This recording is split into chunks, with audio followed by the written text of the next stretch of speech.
Alors aujourd'hui, je voudrais vous parler d'un sujet qui nécessite une vidéo un peu plus longue et dont on parle très peu, la limérance. Alors, de quoi parle-t-on ? Ce terme s'utilise lorsqu'une personne souffre d'un trouble émotionnel extrêmement fort qui la conduit vers un attachement si intense que l'autre devient indispensable pour qu'elle se sente exister. Alors, un attachement si fort vis-à-vis de l'autre qui n'a absolument rien à voir avec de l'amour ni avec de la dépendance affective classique.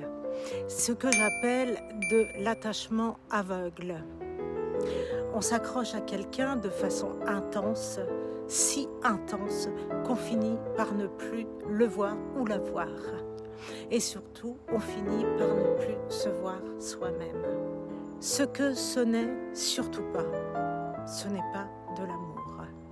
On confond très souvent cet état avec un coup de foudre, une passion, une intensité romantique.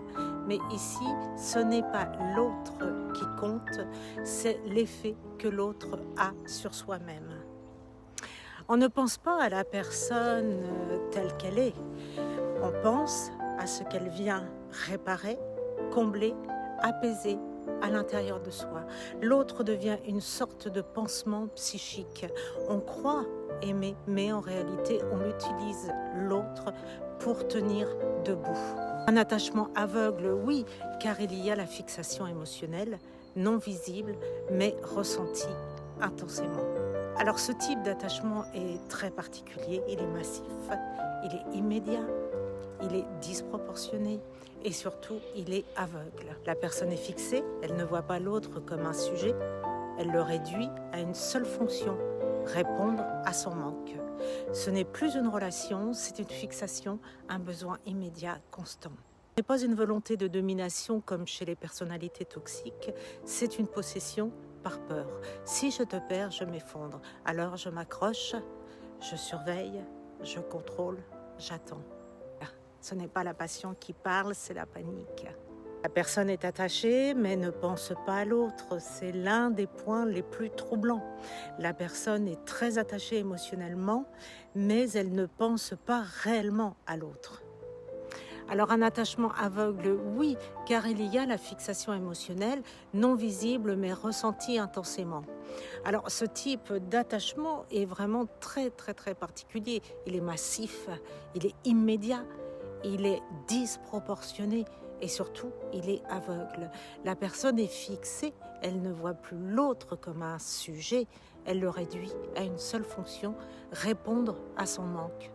Ce n'est plus une relation, c'est une fixation, un besoin immédiat et constant. Alors la volonté de posséder, pourquoi ? Ce n'est pas une volonté de domination comme chez les personnalités toxiques, c'est une possession par peur. Si je te perds, je m'effondre.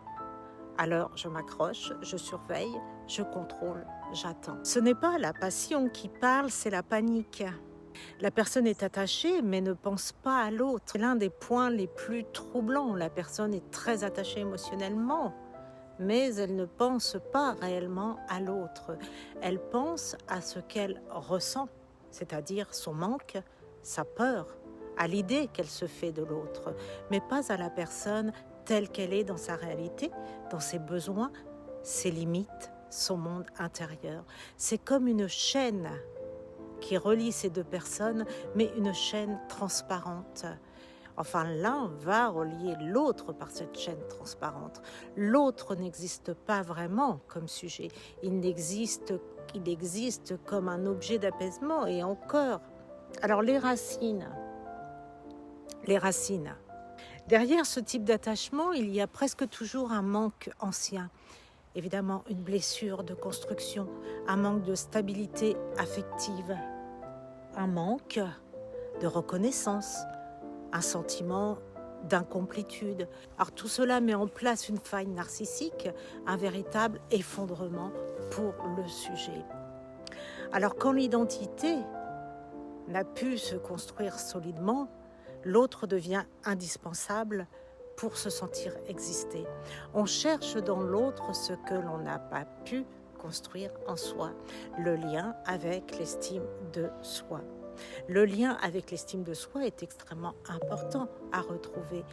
plus la personne construit peu de choses pour elle-même, moins elles se sentent légitimes, solides, réelles. Alors l'attachement devient vital.